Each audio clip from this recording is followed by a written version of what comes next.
All right, so as most of you guys already know, right-wing influencers in the US are playing a very dangerous game right now because they're spreading misinformation about Ukraine and pushing narratives that directly benefit Russia.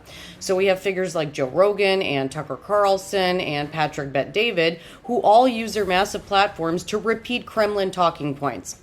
Now, I don't know whether it's intentional, which I genuinely think it is, or because they just don't care enough to fact check what they're saying, but either way, it is not good, because this isn't just about media bias, it's about influencing US policy in ways that put the entire world at risk. These influencers have painted Ukraine as hopelessly corrupt, claimed that Zelensky's a dictator, and even implied that Russia's invasion was justified. They repeat lies, saying that the 2014 Ukrainian revolution was a US-backed coup, when in reality it was Ukrainians overthrowing a corrupt pro-Russian leader.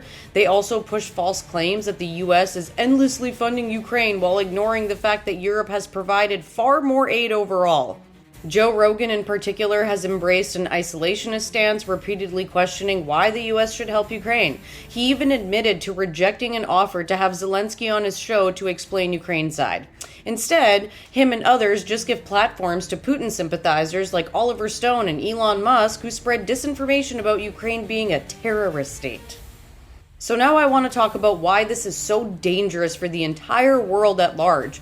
Number one, obviously it weakens global support for Ukraine, right? Because these influencers reach millions of Americans, many of who just take their words as fact. They just take it as like the word of God.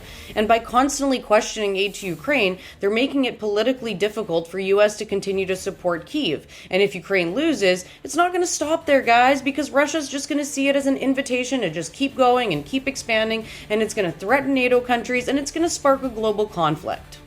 Number two is that it pushes the US towards full-blown isolationism, because right-wing media is reviving old isolationist rhetoric, and it's arguing that America should only focus on itself.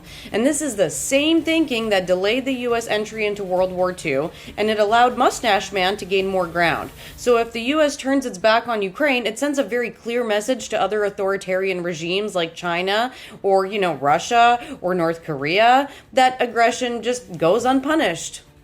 Number three is that it normalizes anti-democratic thinking, because these influencers routinely push the idea that democratic leaders like Zelensky are corrupt while giving Putin a pass for some reason. And this helps shift public opinion towards authoritarianism, making it easier for leaders like the Orange Cheeto Man to undermine democracy at home. And finally, this just puts all of Europe at risk, because if the US pulls out of supporting Ukraine, then European countries are going to have to pick up the slack, and some of them might not be able to, right? It's going to leave Ukraine vulnerable, and a Russian victory is just going to embolden Putin to further push into Eastern Europe, which is going to lead to an even bigger war, one that NATO countries, including Canada, might be forced to fight. So yeah, the rise of these right-wing influencers spreading pro-Russian propaganda isn't just a media problem, it's a global security crisis. Because these guys are actively shaping US policy in ways that weaken democracies, embolden dictators, and put millions of lives at risk. And the worst part is that many of them know exactly what they're doing, but they continue to push these narratives because it makes them money. And if the world doesn't push back against this disinformation, we are headed for a much, much darker future. One where authoritarianism just thrives and global stability collapses. So we need to push back, we need to debunk this misinformation, and we need to get into their face about it every single day.